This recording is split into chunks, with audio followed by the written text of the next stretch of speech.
when we were starting to open, when we opened Maria's shelter, just prior to that, the state of Illinois had closed all the mental health institutions. And so that people from, the inmates from Lincoln and all of the other large institutions around the state were suddenly on the street. And that was really the beginning of when we had the homeless people, a lot of homeless people on the street. And she was very concerned about what she referred to as the bag ladies, the older women that had been in the institution for years and were suddenly out. And that was her vision when we opened Maria's shelter.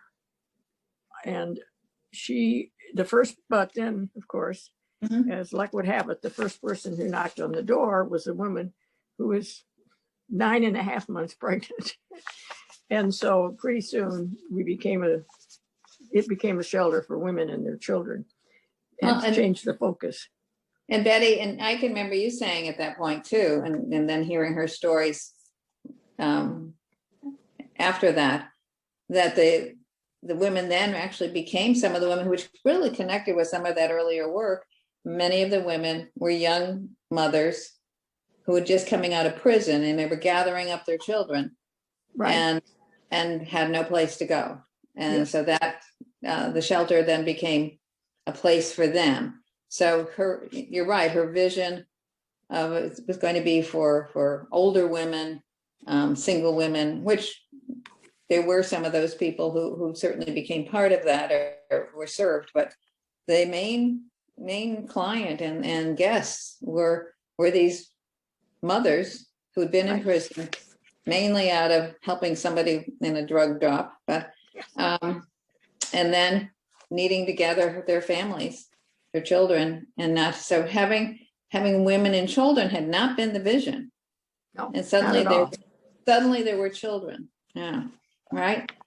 And so Betty, and so that's what I was trying to remember. I think it was in the Maria actually opened in the late 80s.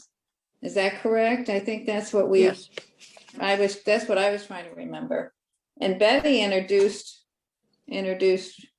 myself and our congregation to Margaret. It was the first congregational church of Wilmette, and I then was the associate pastor, a newly minted midlife, and having this radical and wonderful nun come and speak to us, and really kind of met some of our interests, and it was really Betty's making that connection with Margaret to our church. Do you remember what did she come and speak, or do you remember what? Yes, she came. I had talked her into coming up. Now you have to realize that she'd lived on the South Side all her life, so she was venturing into foreign territory. For sure, right? Yeah, and she had an old, the kids would call a heap, a jalopy, a car that had a hole in the floor, I think, as I recall, and it was this time of year. There wasn't this much snow, but it was more like in March, so there was a lot of slush, and it took her a while to get up to Wilmette. But she really came and talked about what we could do to help. And part of that, besides, they had a clothing room, and so there was quite a lot of interest in that. And the church no longer was doing any kind of a rummage sale, so people would donate clothing. And then you did a worship or a Bible study. I did a Bible study. So and this was the interest. Claudia did an arts. Well, you did an arts, and you did an arts and craft.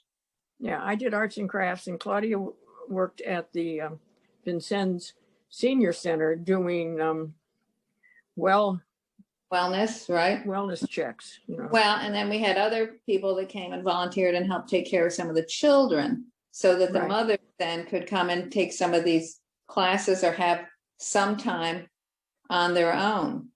So the whole sense of community, which I think was, I'd say, that would be a hallmark of who Margaret was. If she understood the importance of community and she understood the importance of hospitality, with almost kind of that radical hospitality, which is something we were talking about as a congregation as well. So it really fit well. So there was never a sense of it was never a Catholic organization and we were a Protestant organization, but it goes back to what the Institute of Women today, right, Betty, that it was interfaith. And she understood women of all faiths needing to come and be together. But as a Protestant clergy person, to have this radical nun as a model was a gift. You know, these women were really have been up against stuff. I mean, you know, we had it pretty easy. So Margaret and actually other sisters were models for many of us in ministry at that time, particularly women in ministry.